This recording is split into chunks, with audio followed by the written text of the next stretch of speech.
Um outro tipo de fundações superficiais, muito bom quando oferece segurança de escavação, os solos vermelhos do Brasil toleram bem esse tipo de fundações. Chama-se tubulões curtos.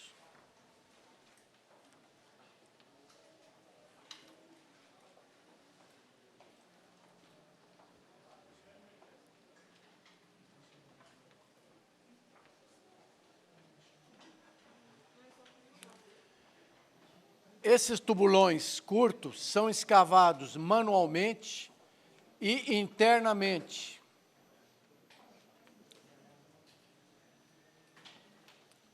São fundações superficiais, portanto, atendem à condição de que a sua profundidade ZF menor ou igual a 1,5 a menor dimensão, que no caso é circular. Segundo fato, por ser rígida, esse ângulo é de 60 graus ou mais. É uma ótima fundação se esse terreno suportar suficientemente bem para evitar desabamento do teto. Qual é realmente, ou quais, são as suas vantagens? Primeira, não precisa fazer a caixa de escavação. A sapata e o bloco de fundações tem que escavar a caixa. E toda essa terra é acumulada por aqui. Na época de chuva, vira um funil, enche d'água. Depois, outra vantagem, não precisa recompactar igual na sapata e no bloco de fundações.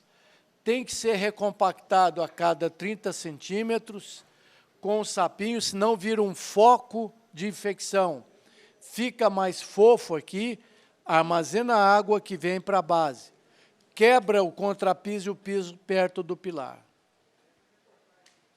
Uma outra vantagem é a rapidez, não precisa de ferro, e você pode cubar o subsolo, escavar 30 centímetros abaixo, e essa terra, no lugar de ficar acumulada, já pode vir para cá sendo compactada para servir de base para o contrapiso. A quarta vantagem, além de não ter ferro, é um concreto ciclópico. Concreto ciclópico é aquele que se usa pedra de mão. Então, é praxe usar nesse tipo de coisa um FCK baixo, de 15 MPa. Ainda assim, se lança 20% de pedra de mão, o que não é bom. Por quê? A pedra de mão custa cara, sobra, você não tem nada que fazer, pode lançar sem querer, muitas de uma vez, forma um nicho, o que não é bom. Normalmente, se não se tem o cuidado, se coloca no chão na época de chuva, ela leva lama para dentro do concreto. E, em algumas cidades, como Brasília, a pedra de mão custa tanto da brita maior. Então, o melhor é usar um concreto de 15 MPa com 20%, ou 20 MPa com 20% de brita 3. Quanto maior o tamanho da brita, menos cimento ele precisa, né? Pedrisco tem uma área muito grande. Uma areia tem uma área muito grande. Uma argila tem uma área enorme, porque ela é toda recortada. Solos finos precisa de muito cimento. Então, pode usar brita 3, que ela vai trabalhar bem. É um excelente tipo de fundações, quando se pode garantir segurança para o rapaz que está aqui embaixo. Nos solos vermelhos do Brasil, isso é muito bom. Então, nós temos aqui os tubulões curtos.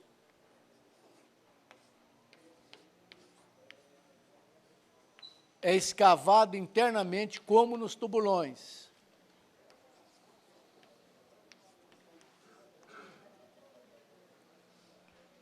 E, finalmente, nós temos os radiers.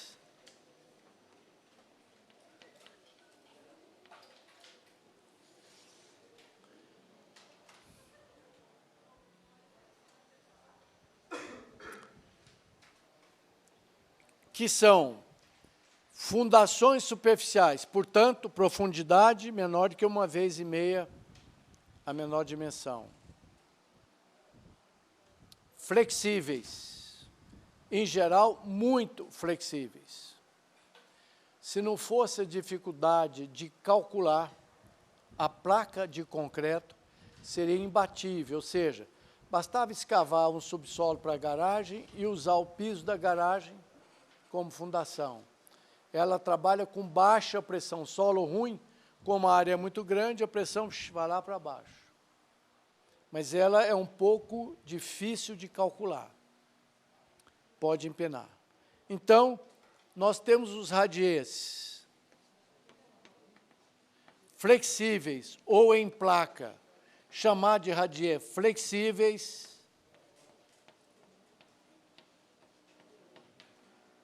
ou em placa.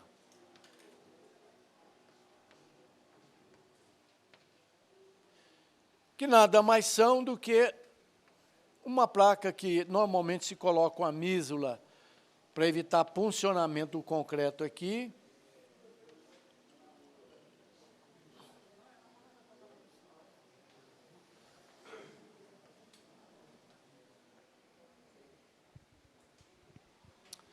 Diferentemente das sapatas, radiers são fundações superficiais que recebem mais de um pilar não alinhado. Por exemplo, você pode ter uma sapata enorme. O ICC, do Instituto de Ciências da UNB, tem 700 metros de comprimento e curva. É uma sapata longa, mas ela recebe carga alinhada. Mesmo curva, a carga é alinhada. O radier recebe carga desalinhada. Então, é um radier. Fazendo uma perspectiva grosseira,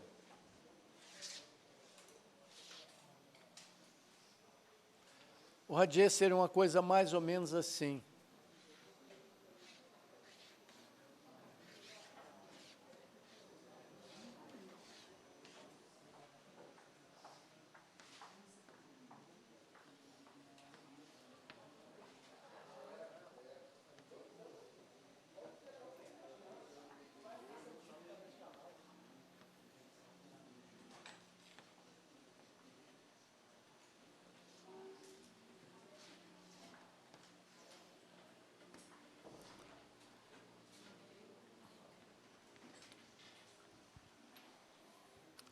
Existe um jargão popular de que, se você fizer tanta sapata que ocupe 50% da área do prédio, fica mais econômico fazer um radierzão só. Então, visto de cima, se a planta do seu prédio for ocupada por mais de 50% de áreas em sapatas, é melhor tentar estudar a possibilidade econômica de fazer em radier. Ele baixa a pressão porque aumenta a área.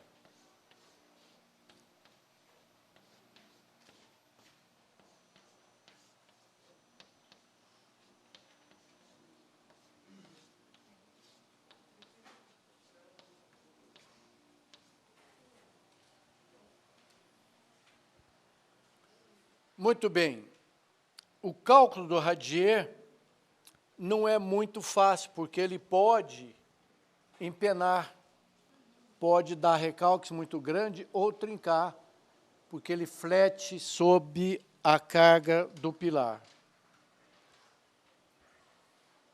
E para calcular um radier de 30 a 40 metros, e ter os diagramas de momento e cortante, etc., você teria que ter pelo menos uns 50 pontos para poder traçar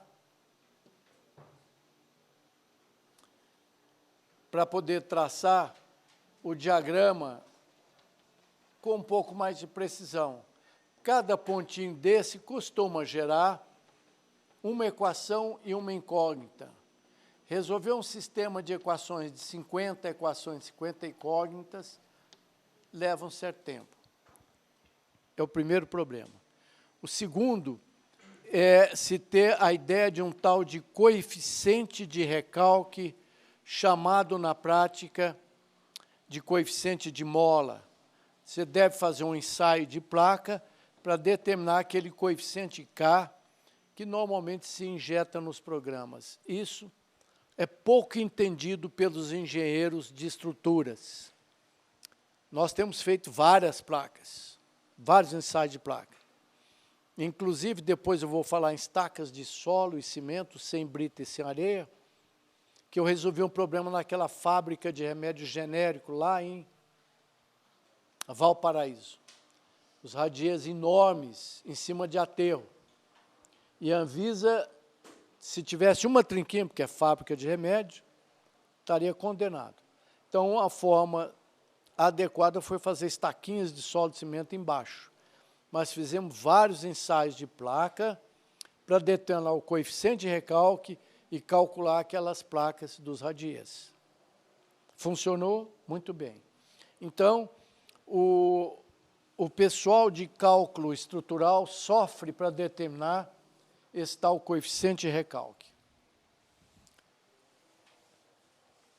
Se não nesse curso, mas eu devo dar possivelmente o ano que vem, ou semestre que vem, um curso especial sobre radiers e vigas sobre base elástica, no qual vai contemplar como achar o tal coeficiente de recalque.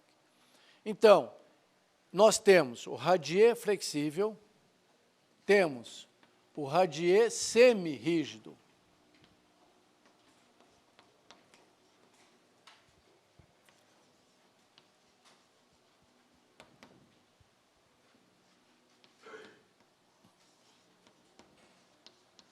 Também chamado de grelhado.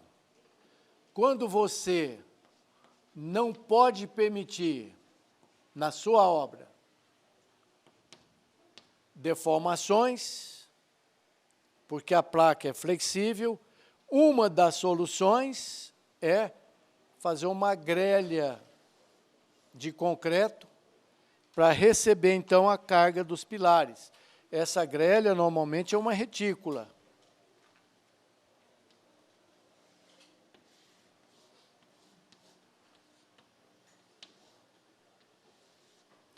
Então, pode-se receber os pilares.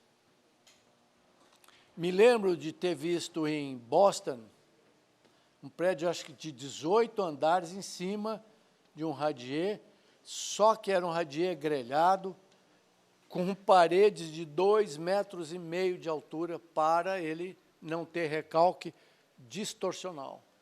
Se virar o radier inteiro, para evitar ruptura por recalque distorcional beta. Então, era um monstro de parede. Eu acho que eles iam usar até para caixa forte, porque eu vi algumas saídas de porta nessa parede de concreto. Pode-se utilizar. Então, quando você não pode ter uma placa que pode fletir e dar problema na estrutura, enrijece ela, colocando vigas. Só aqui, perde um pouco da beleza, fica caro, né? Vai gastar mais concreto. Mas pode ser a única saída. E, finalmente,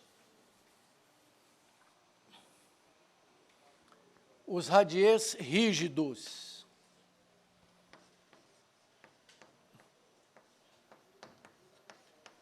Também conhecido como casca de ovo.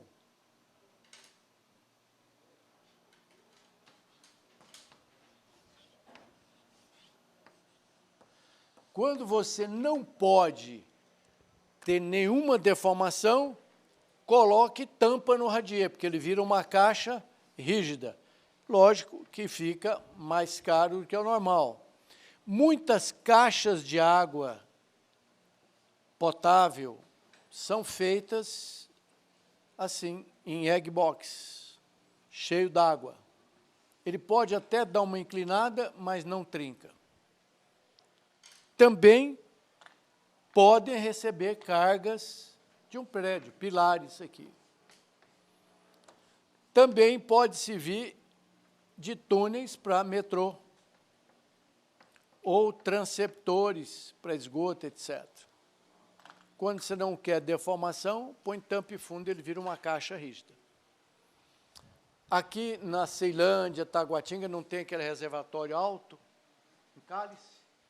Embaixo dele, desculpa, tem um muito maior, que é em egg box. Fica enterrado. Muito bem, aqui estão os principais tipos de fundações superficiais. Lógico que cada vez que eu aumento essa área, baixa a pressão, o que permite colocar em solo mais fraquinho. Baixa a pressão, ele suporta bem. Mas é sempre um risco trabalhar em solo mole.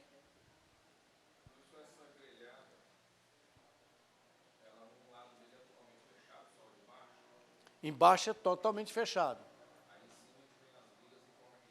Em cima não tem tampa. Se tiver tampa, é o egg box, que fica mais rígido, mas fica mais caro, né? Mais concreto, mais aço. Uma vigona parede, ou até uma viguinha parede de 50 a 60 centímetros, depende da rigidez. Esse não é muito fácil de calcular estruturalmente, não.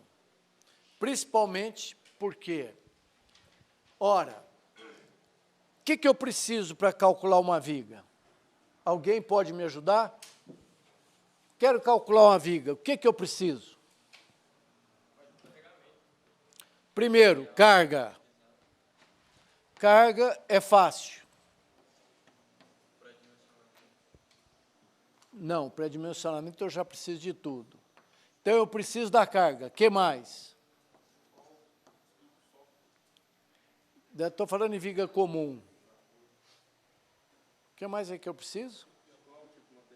Material, concreto ou aço. Né? Para mim chegar no dimensionamento. O que falta aqui? Apoio. Muito bem. Em se tratando de superestrutura, fica fácil de resolver. Ou é engaste, apoio, não sei o que lá e tal. E no solo? É o grande abacaxi. O solo, o apoio, não é uniforme e depende do solo. E depende do tal coeficiente de recalque que tem que ser determinado experimentalmente na obra antes de fazer. Aqui reside um dos maiores problemas, que é contornável, mas que se tem que fazer ensaio de placa na obra para poder traçar a condição de apoio. Por isso, esse cálculo é um pouco mais especializado, é mais científico e que o estruturista não gosta muito dele. Né? Tem que fazer ensaio de placa, uma provinha de carga, traçar uma curva pressão versus recalque, não é tensão, deformação. Faz a curvinha e determina como se determina o modo de elasticidade. Tangente ou secante a 50%, lembra? Toma-se a pressão de ruptura e pega na metade e acha esse ponto. Então, aqui você tira o coeficiente de recalque de uma plaquinha padrão de 30 centímetros, internacional. É um pé por um pé. 33 por 33. Coloca um macaquinho com um caminhão ou uma sobrecarga qualquer, faz essa curvinha no solo. Mede a pressão e o recalque, traça a curva, acha o tal coeficiente de recalque, que é primo segundo do modo de elasticidade. Muito bem. Alguma outra dúvida ou sugestão? Está aí um tipo de fundação possível. Vamos, então, considerar agora o segundo tipo de fundação, que é o mais utilizado.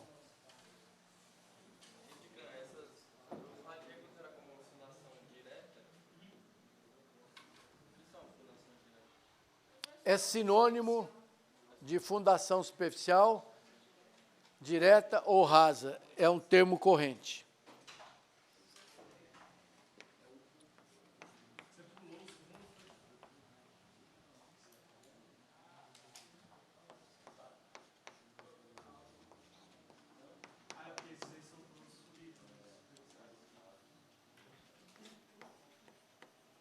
Na realidade, era bom ter colocado 1.1, etc., né?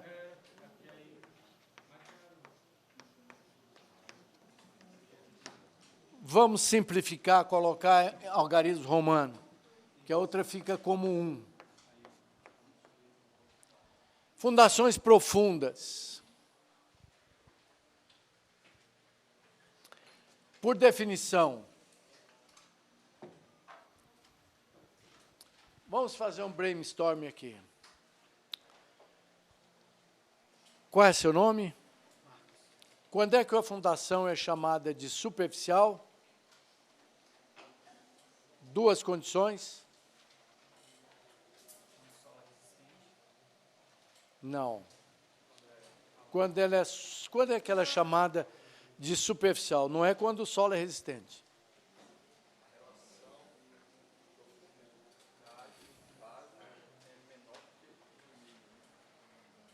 E a segunda condição? Ouviu? A relação profundidade e largura da peça é menor do que 1,5. E não é capaz de transferir carga por atrito lateral. Então, pensando nisso, qual é seu nome? Ingrid. Define fundação profunda.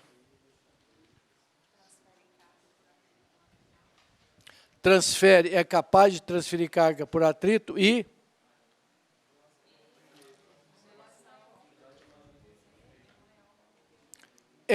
no caso específico, é maior do que 4. Entre 1,5 e 4, há uma polêmica, tem que ser estudada com calma. Ela pode funcionar meio a meio. Então, uma fundação é considerada profunda quando é capaz de transferir carga por atrito lateral pelo fato de ser profunda. Ela não consegue romper uma cunha de ruptura chamada generalizada. Então, existem fundações profundas que têm base socada. É um tipo de fundação chamada estacas Frank. Então, são aquelas que são capazes de transferir carga por atrito lateral e, ao mesmo tempo, por ponta, ou eventualmente só por ponta, ou só por atrito, depende. Se for ponte, é só por ponta. Se for lama, é só por ponta. Em geral, é pelas duas. De tal forma que a carga total vai ser igual à soma da resistência lateral do solo mais a resistência de ponta.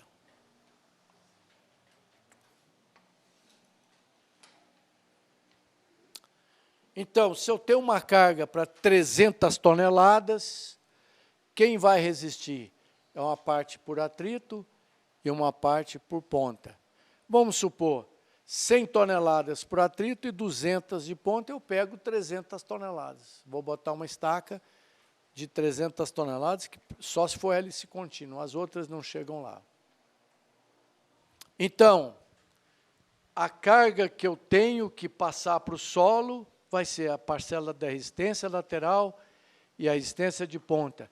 Nas próximas aulas, a gente vai começar, então, a calcular as fundações. Vamos calcular a resistência lateral e a resistência de ponta, não deixar nem recalcar e nem romper, que vai pegar a carga que eu preciso. Então, essas são fundações profundas, onde a profundidade, em geral, a profundidade das fundações é maior ou igual a 4 vezes o seu diâmetro ou o lado, se for quadradinha.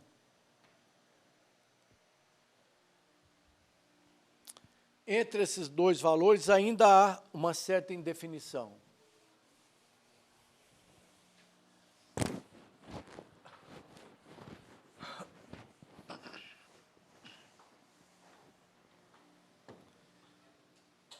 Um grande pesquisador da engenharia, chamado Alexander Vesic, da Universidade da Carolina do Norte, é que conseguiu, de uma forma técnica um pouco complexa, definir se a ruptura vai ser geral ou não.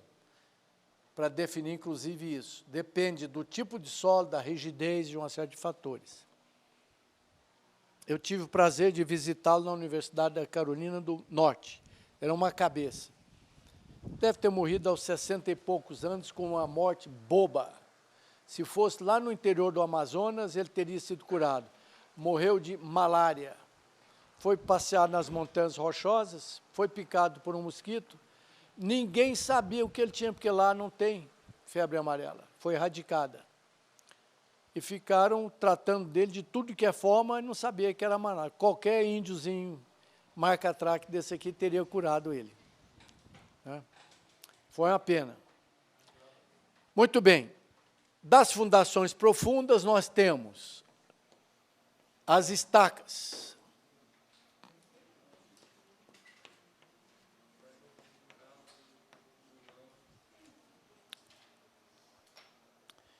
Como é que se define na prática da engenharia o que são as estacas?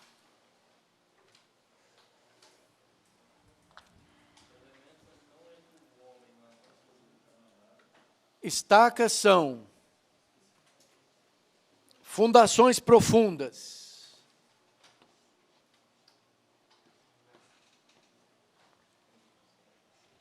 Então, só pelo fato de ser profunda, atende duas condições. Profundidade maior do que 4 vezes o diâmetro e são capazes de transferir carga por atrito lateral e também por ponta, mas principalmente por atrito, porque as sapatas, as fundações superficiais, não transmitem. Então, são fundações profundas cuja finalidade precípua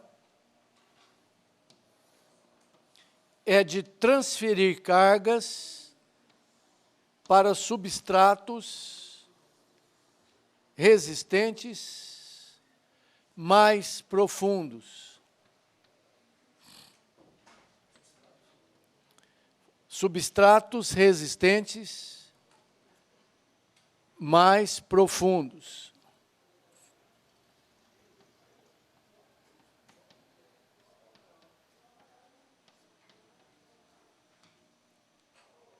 Então, o que são estacas? São fundações profundas. Por que eu estou usando fundação profunda? Porque não tem nenhum terreno resistente suficientemente raso. Se tiver, eu vou fazer logo aqui. Então, essas são as estacas. Normalmente são esbeltas, não são tão grandes, apesar de que existem estacas de 80 centímetros de diâmetro. Mas não é comum.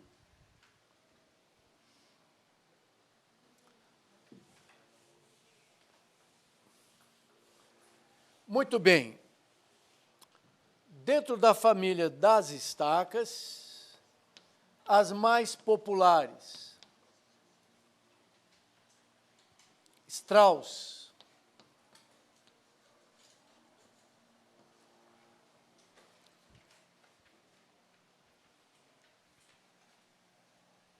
Tem uma série de características que a gente vai ver quando for estudar estacas.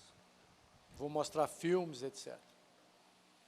Basicamente, é uma estaca escavada, não armada, não apiloada, revestida ou não. É uma estaca fraca, de baixa capacidade de carga, mas, se respeitada, é ótima. Ela tem um efeito psicológico ruim, porque faz uma lama danada para ser executada. Por quê? Porque o equipamento é fraquinho. Então, você tem que jogar água no solo, senão ele não consegue escavar nem tirar o tubo de revestimento. Mas é uma estaca, se respeitar os limites, funciona bem. Como eu falei, eu já executei perto de 40, ou pouco mais de 40 mil estacas do tipo Strauss. É lenta. Mas, se comparar preço, ela sempre ganha. Baixa capacidade, no máximo 60 toneladas, vai de 30 a 60, mas a relação custo-benefício é boa. Agora é lenta, faz uma lamaçal danada na obra, mas é boa. Esse tipo de fundação é operador dependente. Então, você precisa ter certeza de quem é que está fazendo isso. Um outro tipo de estaca muito comum são as pré-moldadas.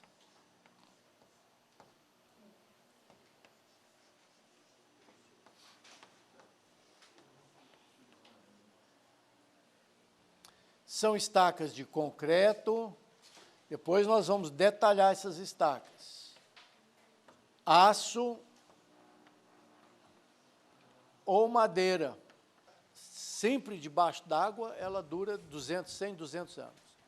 O problema da estaca de madeira é na transição entre secura e umidade. Aí, fungos e bactérias decompõem a madeira. Mas se ela ficar o tempo todo debaixo d'água, tem vida muito longa. Só que, apesar de que nós somos um país pródigo em madeira, está muito cara. O concreto e o aço derrubam, né?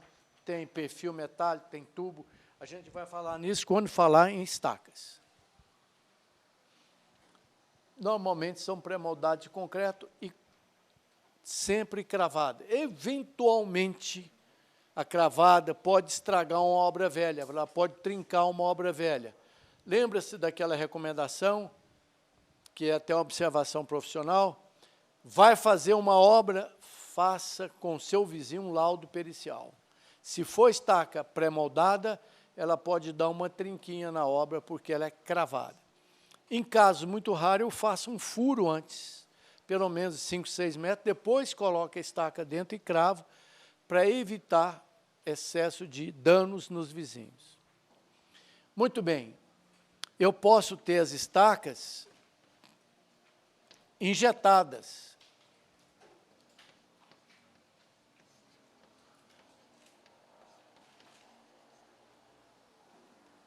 São as estacas raiz,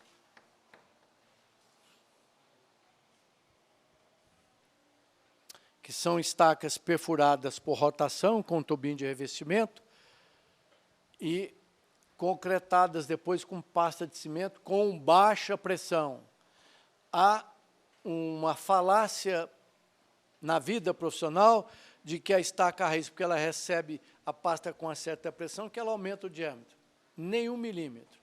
Ela realmente é soprada ou pressurizada para o concreto ficar em contato perfeito com o solo. Ela tem uma boa capacidade de carga. Mas a grande vantagem é que uma maquininha dessa altura fura essa estaca. Portanto, para reforçar um prédio que está doentezinho, você vai ter que fazer nova estaca, tem que entrar no subsolo. Um bate-estaca não entra, tem que ser uma maquininha pequena mesmo, muito boa. Melhor do que ela e precursora dela são as microestacas.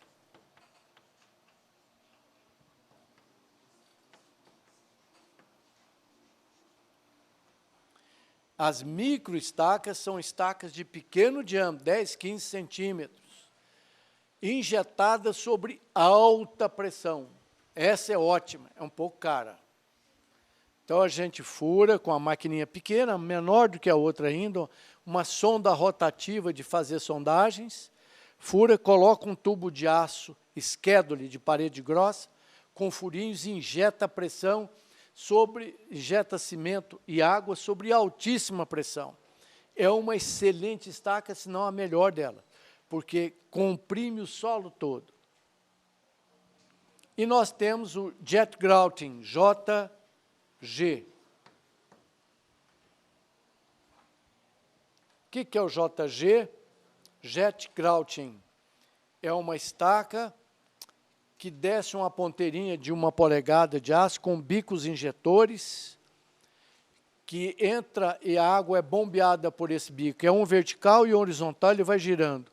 Sobre muito alta pressão, chega a 200 quilos por centímetro quadrado.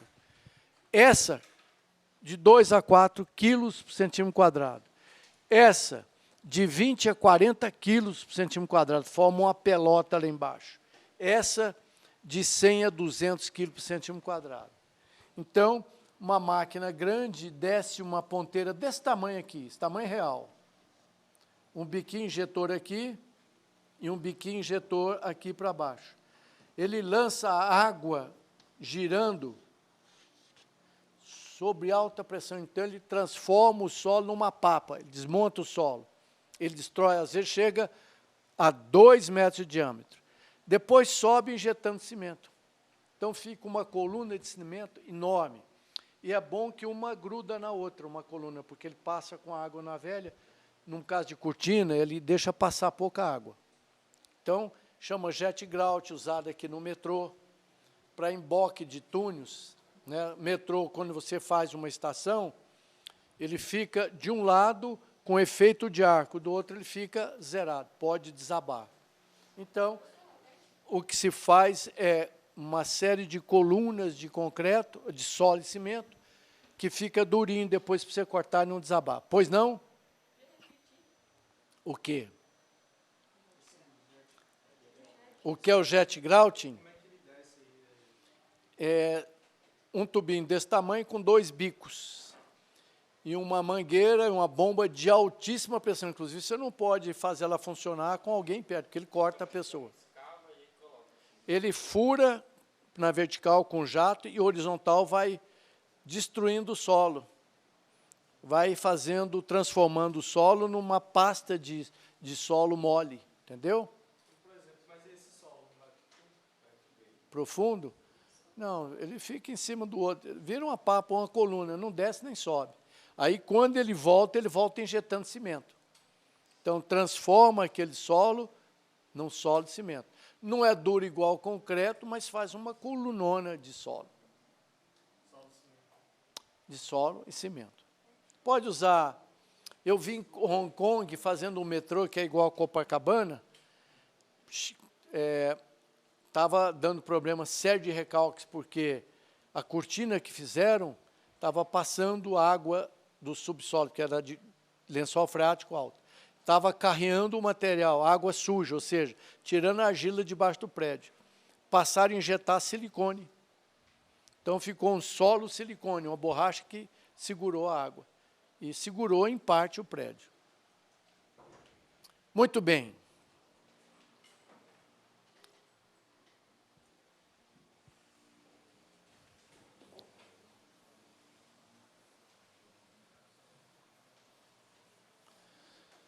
Nós temos as estacas de solo e cimento.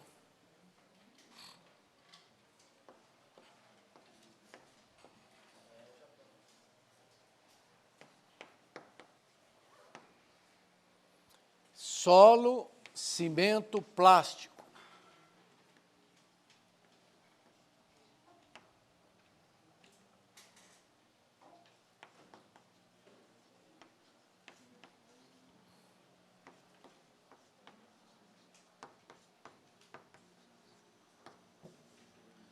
Autoadensável.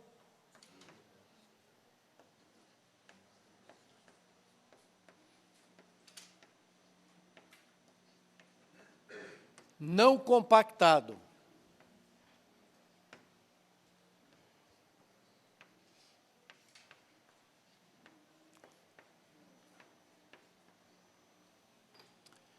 Então, é uma estaca para pequenas cargas. Ótimo para esse programa Minha Casa Minha Vida. Porque é uma estaquinha feita só de solo e cimento, sem brita e sem areia. Escavou com um tradinho manual, tira a terra, a própria terra traça na enxada, é melhor do que na betoneira, com solo e cimento, molha para transformar ele num solo plástico, igual massa de rebocar, e para dentro do forno novamente.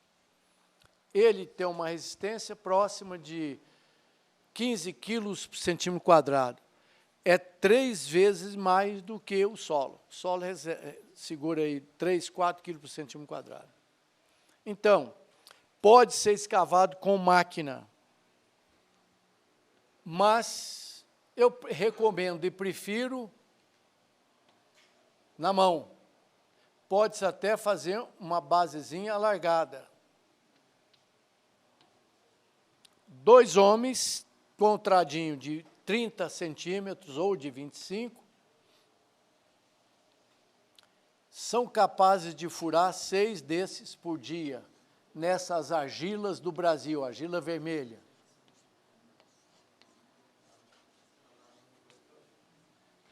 Então, escava 6 a 8 metros de profundidade, tirou o solo sem muita tecnologia. No traço, em geral,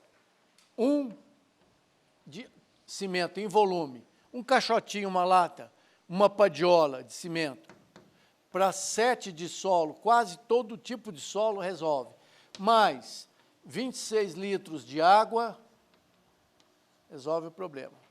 Então, escavou, traça e volta de novo.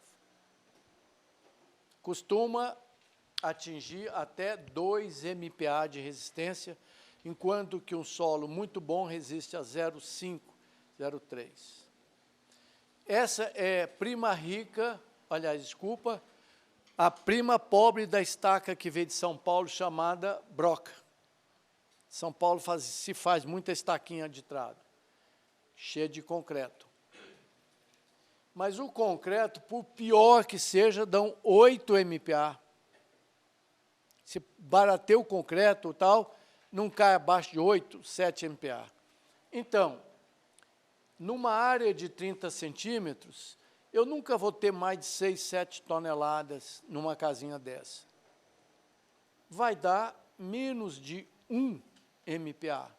Então, eu estou gastando um concreto de MPa, de 8, o solo só resiste meio. Quem paga isso é o pobrezinho que vai pagar 20 anos de concreto na fundação de uma casinha. E por que que ela, além de tudo, é boa?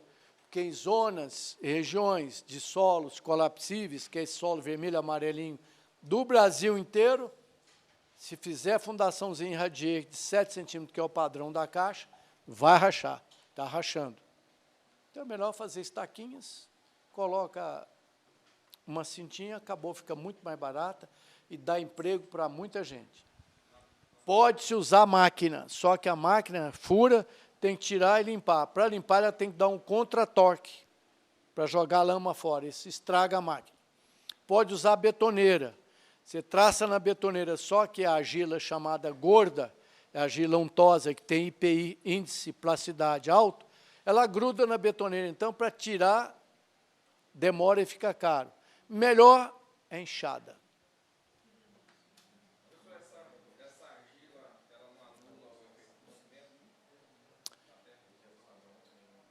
É uma pergunta interessante. Por quê? A pergunta dela é, essa argila não anula o efeito do cimento? É uma pergunta interessante. Por quê? Igual a gente vê nas paredes aí, quando a areia da argila, o cimento depois vai dissolvendo, ataca o cimento, não? Não. Por que que a argila precisa de mais cimento do que brita e do que areia? Para dar a mesma resistência. Hã? Área específica. Um grãozinho, o que você está vendo aqui é silt. Está vendo aqui no quadro? Essa poeira já é maior do que a argila, é silt. 1 centímetro cúbico desse silt, se olhar ele no microscópio, ele é assim, olha.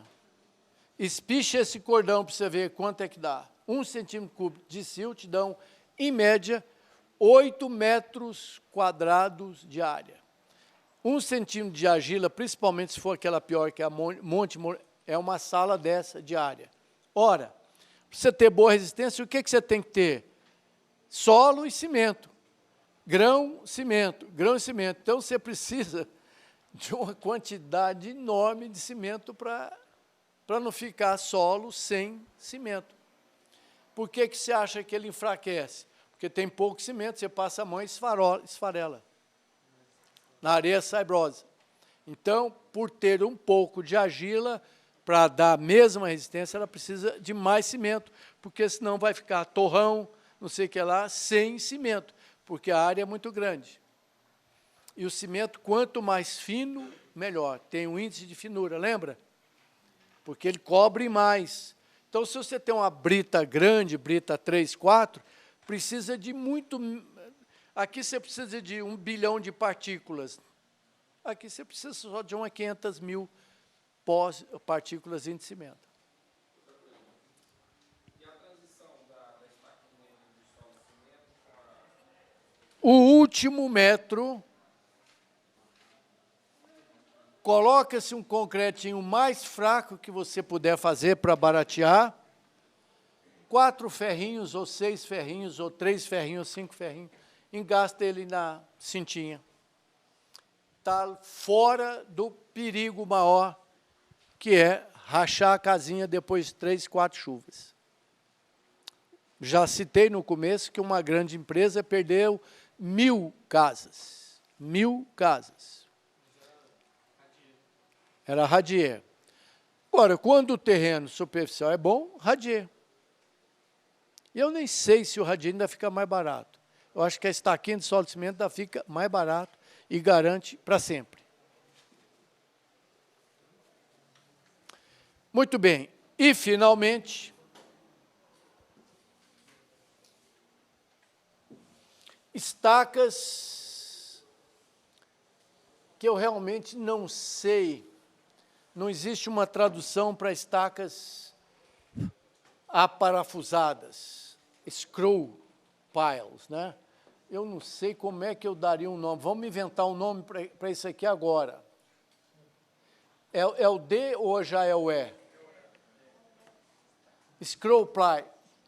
Screw.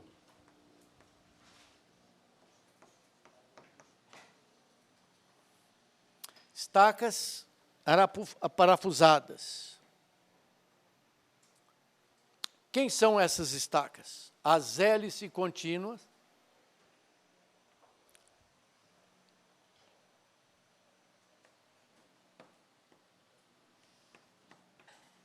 também conhecidas como CFA,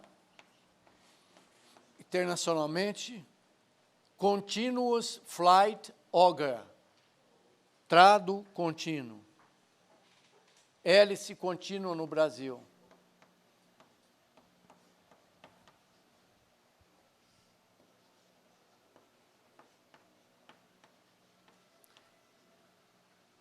Essa estaquinha de solo de cimento tem um vetor social muito alto.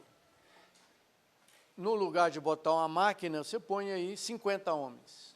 Uma máquina fura aí 15, 20, 10, 30 por dia. Mas você vai dar emprego para 50, 20, 30 famílias, né? Se bem que parece que hoje o trabalho manual está mais caro do que com a máquina, infelizmente. Mas é um gerador de emprego muito grande e é ecologicamente correta. Por quê? Não precisa de brita. Para tirar a brita, você tem que descascar a montanha, arrebentar toda, desmatar. Não precisa de areia, porque você não precisa dragar, nem acabar com toda a margem de rios, etc. É o próprio solo. E testamos mais de, sei lá, 400 corpos de prova. No Brasil inteiro, qualquer solo serve, menos orgânico. Solo orgânico precisa de uma quantidade enorme de cimento. Aí já fica, cara, melhor usar concreto. Então, nós temos a hélice contínua. Nós vamos mostrar isso com detalhe depois. O que é a estaca hélice contínua? É aquela que a hélice realmente é uma contínua, ou seja, vai furar 30 metros de hélice. Ela desce furando e tem um tubo-alma central. Então, olhando de cima, nós temos o tubo-alma e o passo da hélice. Esse tubo-alma costuma ter 10 a 15 centímetros, por onde vai descer o concreto. Então, você desce furando, esse tubo-alma lá embaixo, ele tem uma marmitinha, solto ou preso com corrente, que desce tampando o tubo-alma, para não entrar solo. Atingida a profundidade calculada no projeto, verificada a resistência do solo, pronto, está pronta a estaca, vamos concretar. Então, o concreto bombeado com slump muito alto é lançado daqui de cima com bomba.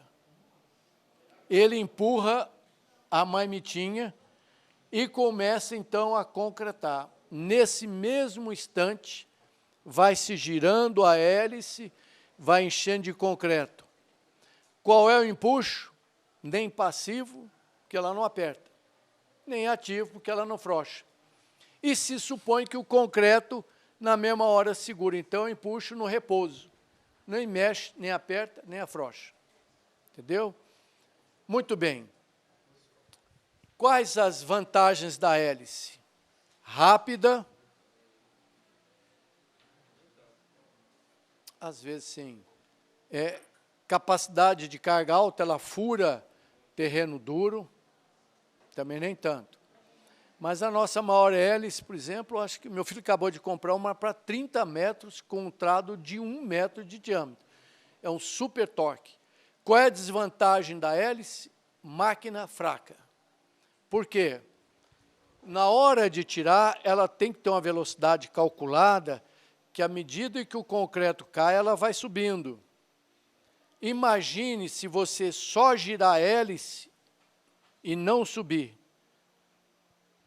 O que pode acontecer? Vocês já viram esse transporte vertical de soja, feijão, não sei o que lá, que fica um trado no meio do estoque de soja no galpão, a soja, o grãozinho subindo no trado, e joga lá para o vagão, sei lá o quê? Então, quando você tem uma hélice que gira e não sobe, o grão sobe nela. Hã? O grão no concreto. Se o concreto sobe, o que acontece? Estrangula a estaca, que é o grande problema da hélice. Entra lama. Você está furando em solo mole, debaixo d'água. Se por acaso a máquina não tiver torque suficiente, porque essas máquinas são caras, economizou na máquina, você vai fazer ela ficar mais curta, porque ela não fura terreno duro, e vai ter que morder na hora de subir. A mordida é um termo popular de girar sem puxar. Porque máquina é fraca, ela, como se ela apagasse. Imagina um carro 1000 para subir uma rampa de 70 graus, apaga. O que é que você faz? Pisa no acelerador, aumenta o torque, né, na embreagem. Aumenta o torque, acelera, aí ele sobe. Então, o que o operador faz? Dá uma mordida, não sobe, a hélice gira, quebra o atrito. Quebra o atrito, aí ele consegue tirar. Mas nessa girada, entra lama. Várias obras. Problema sério em estaca, hélice contínua, estrangulada, lama no meio do fuste. Por quê? Possivelmente máquina fraca. Então, para arrancar a hélice, o camarada morde, ou seja, gira sem subir, quebra o atrito. Quebrou o atrito, ele puxa. Né? Muito bem. Aforante isso, é uma estaca boa, bem controlada. Ela tem outra desvantagem. Alguém se lembra? Com relação à ferragem.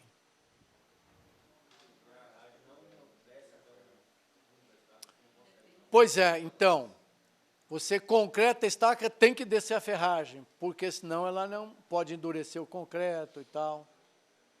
Entendeu? Se demorar por um problema de falta disso, quebrou o equipamento tal, que é comum, você vai ficar com a estaca com a cabeça fraca. Tá bom? Mas tudo tem pró e contras. Prós e contras. Então, você tem que pesar bem. Tá? É outra estaca operador dependente, se bem que tem um controlezinho. Tá certo? E nós estávamos conversando aqui, quando for cubar o concreto, é bom prever um sobreconsumo de 10%, porque pode haver um pequeno solapamento do solo em volta da estaca. Então, esse excesso de consumo é saudável.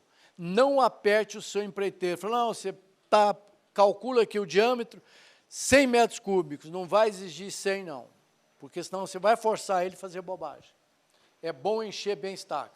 Se consumir muito, uma estaca pode estar até emendando com a outra. É um perigo. Você não sabe para onde vai o concreto. Então, essa é a famosa hélice contínua que a gente vai aprender a projetar e calcular o comprimento que ela tem que ter para suportar essa carga de 300 toneladas.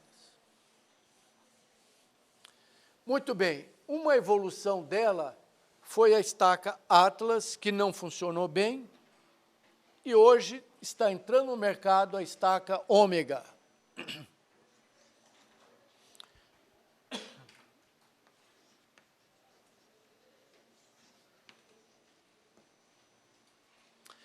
que fizeram? Fizeram uma máquina de torque muito maior. Aumentaram o tubo-alma.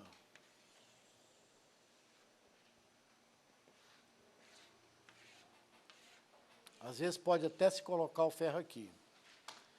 Aumentando o tubo-alma, o que eu fiz? Oi? Oi? Comprimi o solo, porque todo o volume de tubo não sai. O tubo é fechado. Então, ele já começou a melhorar o empuxo para empuxo passivo. Então, a estaca é muito mais resistente. Mas precisa de uma super máquina para enfiar um tubão desse no solo. Tá? Porque o solo não sai, ele não afrouxa nada, nem na hélice. Mas a hélice, o tubinho alma, é muito pequeno e tal, não se tem ainda nenhuma pesquisa que mostre que ela ganha resistência. É empuxo no repouso, nem ativo, nem passivo. A estaca homem pretende ter um empuxo passivo que vai aumentar a tensão normal, que aumenta a capacidade de carga por atrito lateral. Todas elas não se pode... Eu esqueci de um tipo de fundação, que é a estaca escavada com máquina. É o trado segmentado, um caminhão.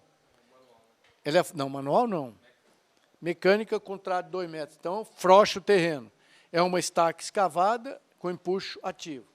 Mas nenhuma delas escavadas com ferramenta limpa o fundo.